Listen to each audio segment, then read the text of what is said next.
Hello everyone, and today I'm giving you my, essentially this week's episode of the Hannibal's review. This episode essentially is called "A Number of the Beast is 666. And in this episode, the FBI essentially enlists the help of Dr. Frederick Chilton, in the hope of drawing Francis Hyde into a complete ambush. But unfortunately that doesn't happen. What happens is that Chilton actually gets captured by Dr. Hyde, and how he essentially taunts them. Essentially how he taunts them in a sense of how cleverly he does that within this episode, essentially. And like I said before, the show is that they know how to get the sense of the chilling sense of claustrophobia and fear and anxiety very, very well. Like whenever, like how Dr. Hyde captures Chilton and how he interrogates him, scares him, and essentially lights him on fire, essentially. And it's really, really haunting how he does that. He has this really, really underlying chilling feeling of both sympathy and empathy towards him, like I said before in the previous episodes, but he knows how to get that chilling, real, almost like cold stare darkness to get in him. The type of guy you really cannot predict what will come out of his mouth next, even though you know no matter what, you'll be terrifying as hell. And my God, as always, this episode just really, he knows how to get that sense of tension within these two characters bounce off each other whenever he has him in a wheelchair, and how he interrogates him. He really knows how to just push him so far in certain degrees, and how he essentially sends that footage that he records of him essentially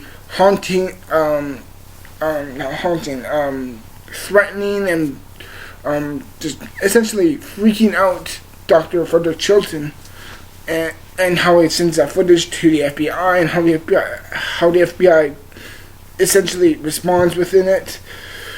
And there's like, Dr. Hyde essentially is like, alright, on fire. And literally he lights him on fire. It's like, my God. And there's so many essential iconic moments that are both within the book of Red Dragon and from the movie of Red Dragon, directed by Brett Ratner in the early 2000s.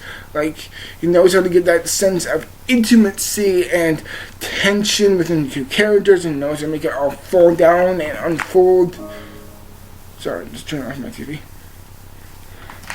And essentially he knows how to make that very, very like of course within this whole season, he knows how to make it really have a lot of great tension and suspense, and it really just works so damn well because the dialogue just feels so good and understanding and flowing, and the way it essentially goes through, and the way it's shot, the way it's edited, it seems really, really well done. It's very, very well tight, and it knows how to make it tie into the previous and into the next episode, and the point where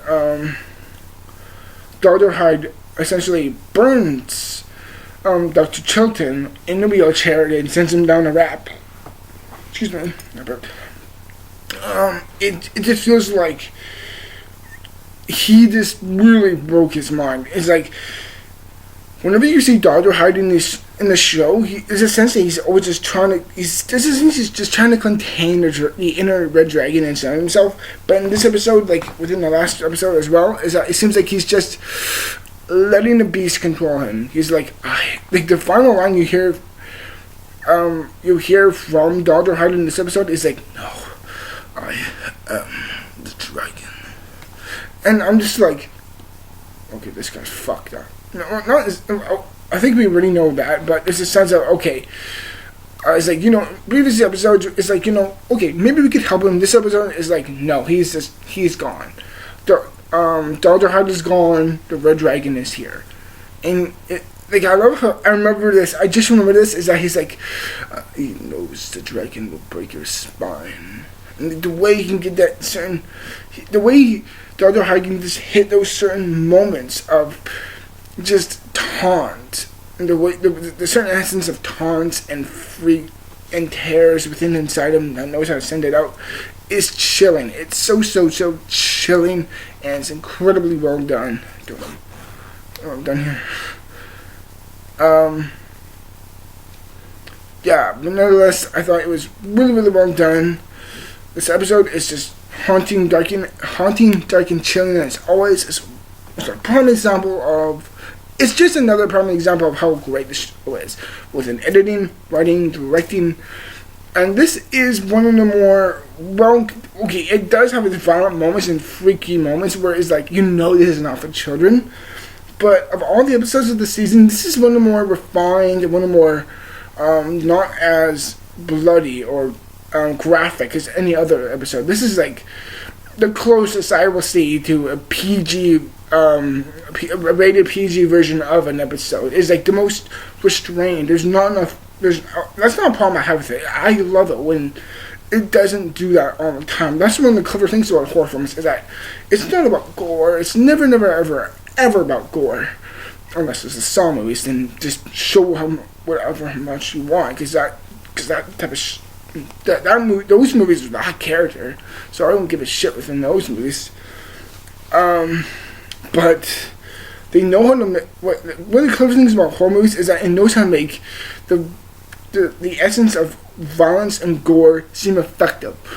They know how to pull those off when they know they can pull that off when you can essentially nail down the characters.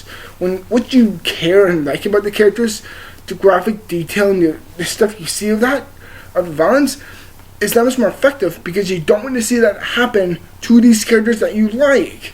That's, like I said before, within the Saw movies. That's why those movies are terrible, because they lack character, and therefore you get the enjoyment of blood even more.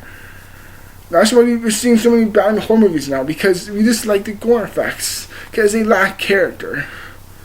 And you don't want to see that happen to them. But, yes, essentially in the end, this is another just great episode of Hannibal. I really enjoyed it a lot. It was very well done. I was really hooked it, as always, how it ties from the beginning to the end, how it was completely engrossing. That was engrossing.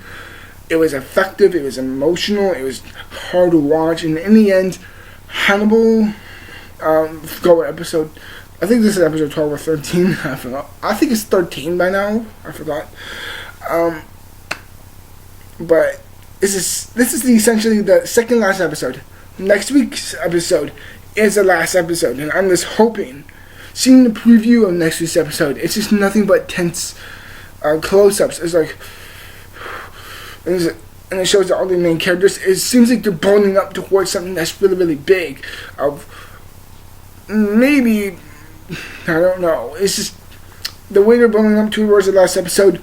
I hope it's worth it. I really do hope it's worth it, because the suspense is killing me.